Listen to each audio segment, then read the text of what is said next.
you guys again. Okay, well, I'm not seeing you, but what we're going to do today is we're going to jump into the other portion of the Unwrapped project. So up until this point, you should have drawn your contour and your 3x3 shaded area where you did a value study without smearing or smudging. At this point, you guys have had your object revealed. So you guys have seen your object. I hope you guys were as excited as I was, because, you know, it's not like I knew it was under the wrapping or anything. But what you do for the next step is you're going to focus on drawing. Excuse me, let me just adjust this right here so you can get into the object. Okay, in my case, my object turned out to be this circular saw. So, what I'm going to do is I'm going to look at it and look at the parts of it that are very interesting, and those are the parts that I'm going to develop more. So I'm going to look for parts that have different features than the other. If it's just a big blank area, it's not that interesting so much. So what I want to do is I want to look at the parts that have more details, right? There's more interesting repetition, rhythm, variety, those types of things. And I'm going to develop those in my drawing. I'm going to probably start on the top portion, and I'm going to probably focus on the saw at the bottom, and maybe a bit of the handle on the left. Okay, but this is going to just take some time to build up and develop. But I'm going to go ahead and work through that process with you guys. And I'm going to draw the whole thing lightly, and then I'm going to just start building the areas that have those details more in the drawing as we go. Alright, so here we go. Okay, so up here at the top, I can see that the majority of this is the vent part of the saw. It's the part where it sucks in air. There's like a fan in there or something, or as it spins, it sucks in air to keep it cool so it doesn't get overheated. Okay, so I'm just going to draw the shape for now. I'm going to zoom in a little bit so I can see it better. Okay, much better.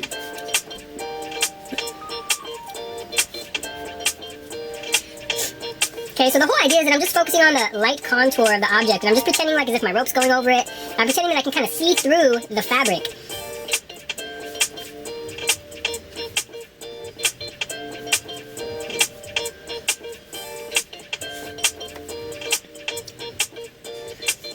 How you guys could extend this kind of concept to something else, right? Like, it doesn't necessarily have to be a power tool.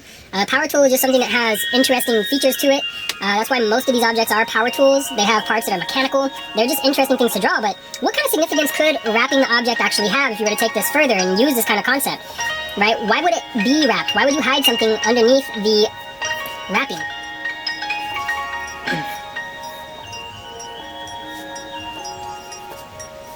Okay.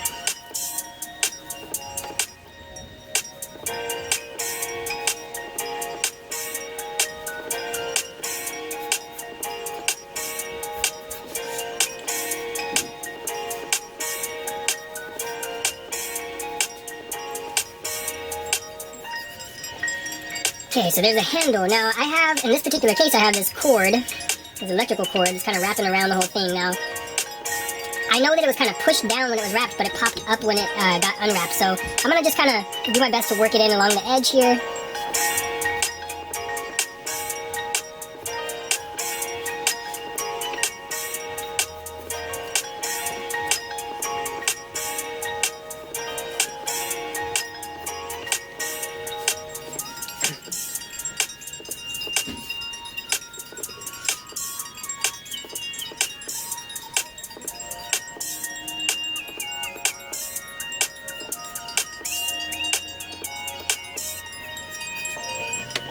Okay, so as you guys can see, I'm taking my time to slowly build up my object, looking at all the different details. Now, I already have the shaded zone. Now, I'm going to just keep that kind of shaded like that. I might lightly come in and draw underneath so I can kind of see like where things are going. But it's just about building it up slowly and just taking my time to see the different parts as they are in this particular photograph. So remember, the same thing applies. Negative spacing can be very, very helpful to figure out where things go and how they need to be. Ah, the handle. So the handle goes behind the rope. Can't see the whole thing. Can't see that. Can you see this? Let's see.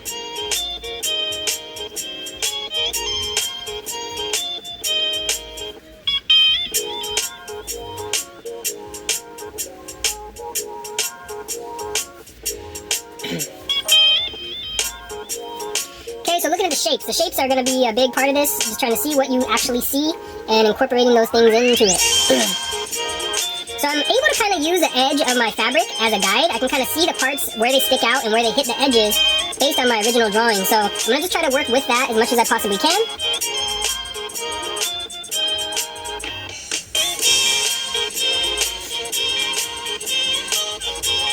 Okay, so this is just a little clamp. I'm not sure how many of you guys have actually used power tools before.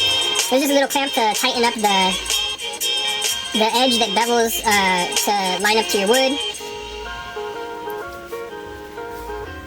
But some of you guys might have used these tools before, and you might recognize some of these different features as you guys are working.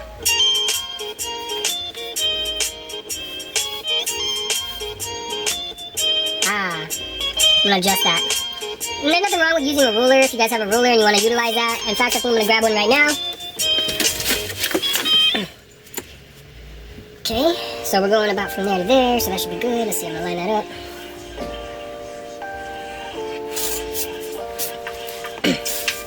Okay, I have a lot of long, straight sections of my saw, so I'm gonna just go ahead and use this as a guide to line it all up.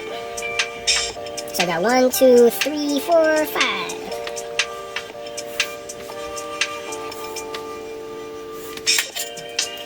And guys, I just chose a random one to do.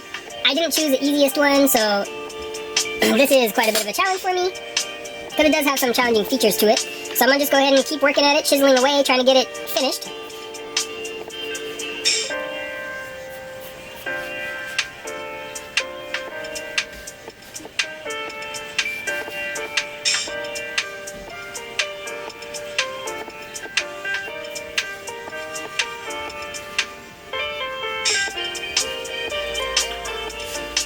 Okay, now this part kicks out. What is this? This is the guard for the saw blade.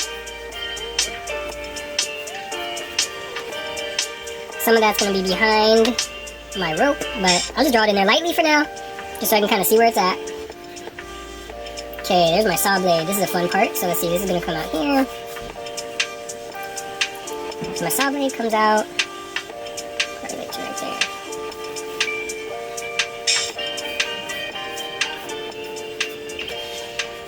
Okay, so I'm going to go ahead and look at that. I got 1, 2, 3, 4, 5, 6, 7 teeth running all across this edge right here. So what I want to do, try to space that out accordingly. And I'm going to just try to look at the shapes and see where we're at. I got 1 there, curve up. 2 there, curve up. 3 there. Curve up. 4.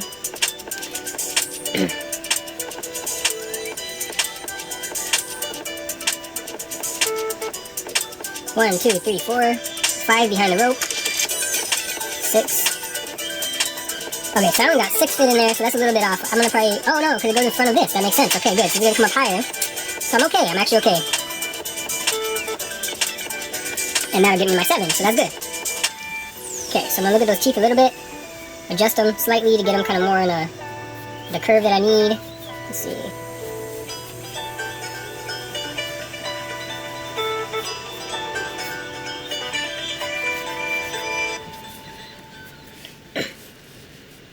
Okay, so that goes about right there, then that's coming out here. Okay, another little spacer coming straight down. Let's see.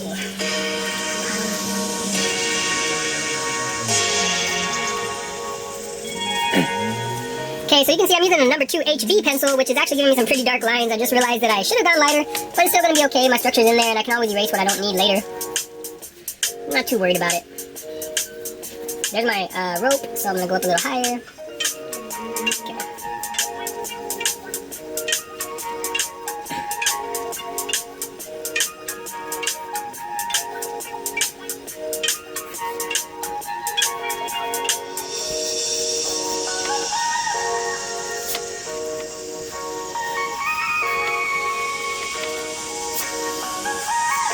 So you can see what I'm doing. I'm basically combining it, so it kind of looks like my fabric is see-through at this point. And then I'll be on to my next step. So I'm almost there. I got a few little details I still need to add in there. But after those details, I'm going to be ready to start deciding what I want to actually shade.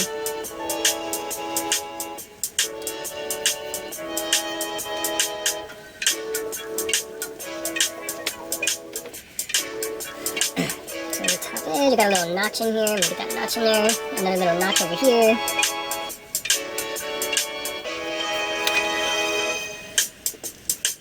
Okay, so the majority of it's already in place here. I can't really see much there. So yeah, I think that's about it. So my saw has been drawn.